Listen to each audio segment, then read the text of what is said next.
Mueller sets perjury trap for Trump. Asked if he would agree to be interviewed by Robert Mueller's team, President Donald Trump told the White House press corps, "I would love to do it as soon as possible." Under oath, absolutely. On hearing this, the special counsel's office must have looked like the Eagles' locker room after the 38-7 rout of the Vikings put them in the Super Bowl. If the president's legal team lets Trump sit for hours answering Mueller's agents, they should be disbarred for malpractice. For what Mueller is running here is not, as Trump suggests, a witch hunt. It is a Trump hunt. After 18 months investigating Trumpian collusion with Putin's Russia and hacking the DNC's and John Podesta's emails, the FBI has hit a stone wall. Failing to get Trump for collusion, the fallback position is to charge him with obstruction of justice. As a good prosecutor can get the grand jury to indict a ham sandwich, the tactic is understandable. Mueller's problem, he has no perjury charge to go with it. And the heart of his obstruction case, Trump's firing of FBI Director James Comey, is starting to look like something Trump should have done sooner. Consider what is now known of how Comey and the FBI set about ensuring Hillary Clinton would not be indicted for using a private email server to transmit national security secrets. The first draft of Comey's statement calling for no indictment was prepared before 17 witnesses, and Hillary, were even interviewed. Comey's initial draft charged Clinton with gross negligence, the requirement for indictment. But his team softened that charge in subsequent drafts to read extreme carelessness.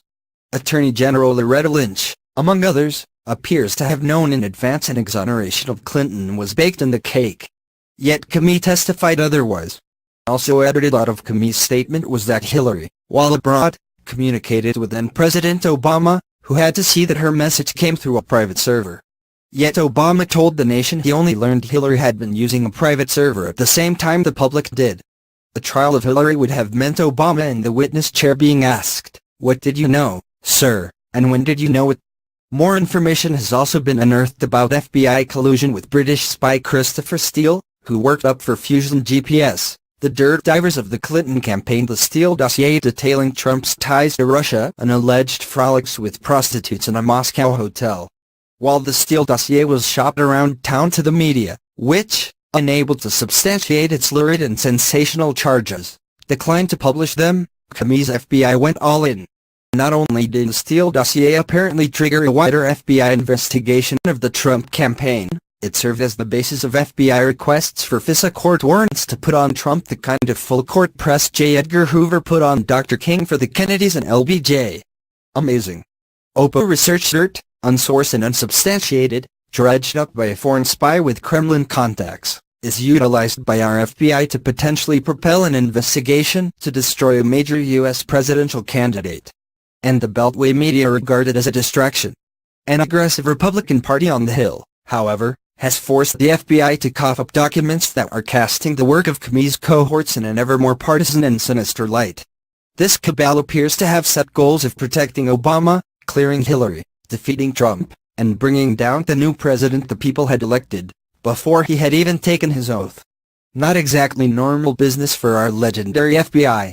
What have these people done to the reputation of their agency when congressmen not given to intemperate speech are using words like criminal, conspiracy, corruption, and coup to describe what they are discovering went on in the FBI executive chambers?